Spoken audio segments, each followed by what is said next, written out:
this is Sonja from my Happy Space. Welcome back at my channel. I'm going to continue with prompt number 18 and 19 for Junk Journal July, which is a 31-day prompt list, and I will link all the details down below.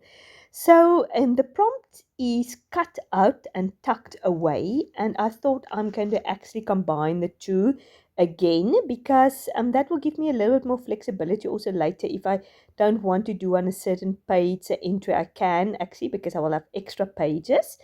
So I want to make a tag first of all. So I've got this hard cardstock, or actually cardboard rather, which I've got, and I wanted to make a nice firm tag with it, but I think it was a bit of an overkill because it was such a thick cardboard. I really struggled getting it out into a tag shape. But yeah, it doesn't matter. I don't think it bulked up the book too much, and I don't think it makes the books too heavy either. So it worked out at the end okay, but it was a bit of a problem. So I'm just using obviously my little craft knife and a steel ruler, and I've just cut the tag to size, as you can see here. And now I'm making it cut off the ears of the tag, and to make it a traditional tag.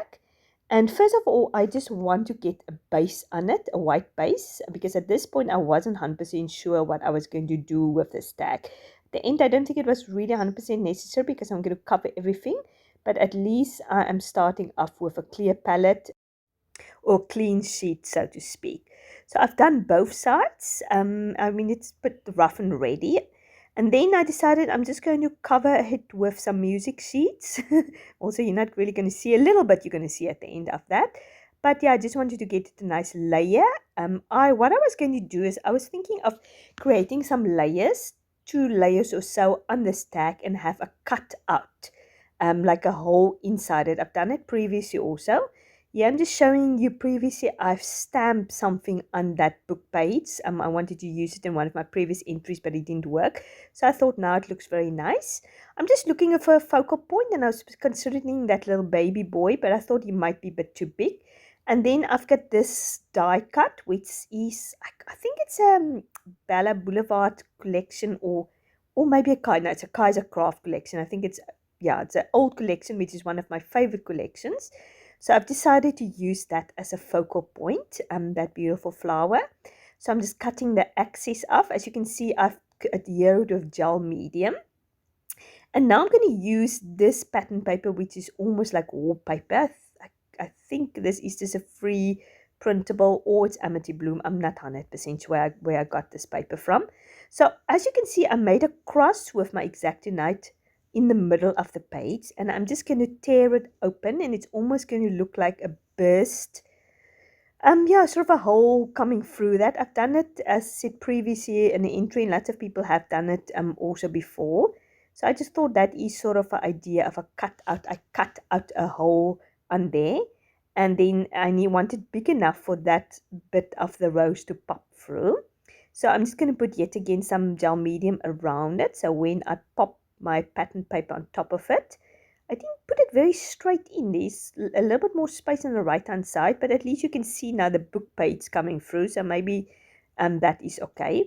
So yet again I'm just cutting the axis off, and then I thought I'm going to just collage at the back with also this beautiful pieces of paper which I've had for such a long time. I'm so glad I'm using it up because it have been in my stash for quite a long time.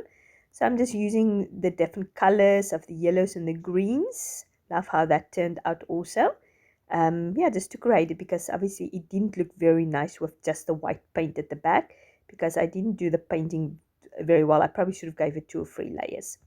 Then I want to etch it, and I've decided between saltwater taffy and some, I think it's flamingo, but I decided I'm going to go for the saltwater taffy because these flowers have a tint of orange in it.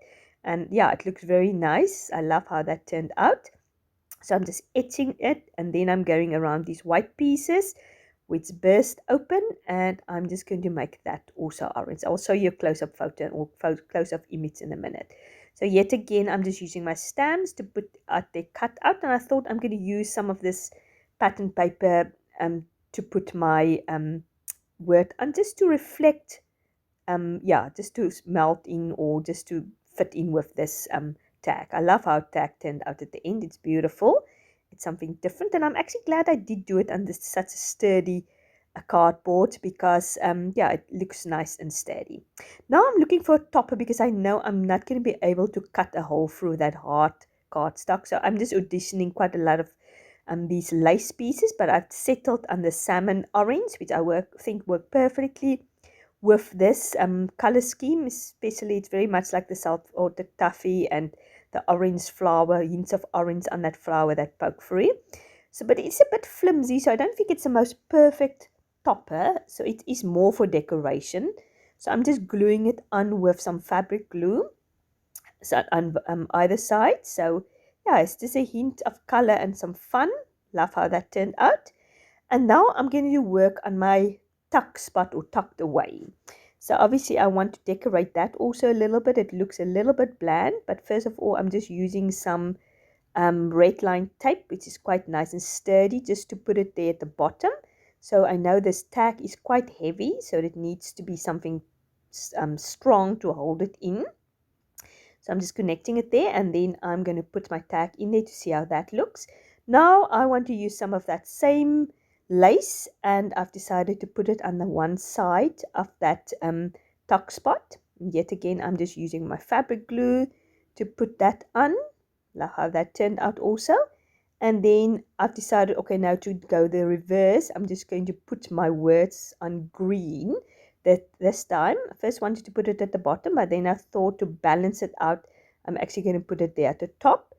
But I've decided also to back it up with some orange washi tape to bring a little bit of orange in, and so it stands out a little bit. But then I also thought I'm going to put a button there at the bottom, because that empty space, white space at the bottom was a little bit too white for me. So I thought it would look nice if I have a button. So I'm also just looking at various buttons.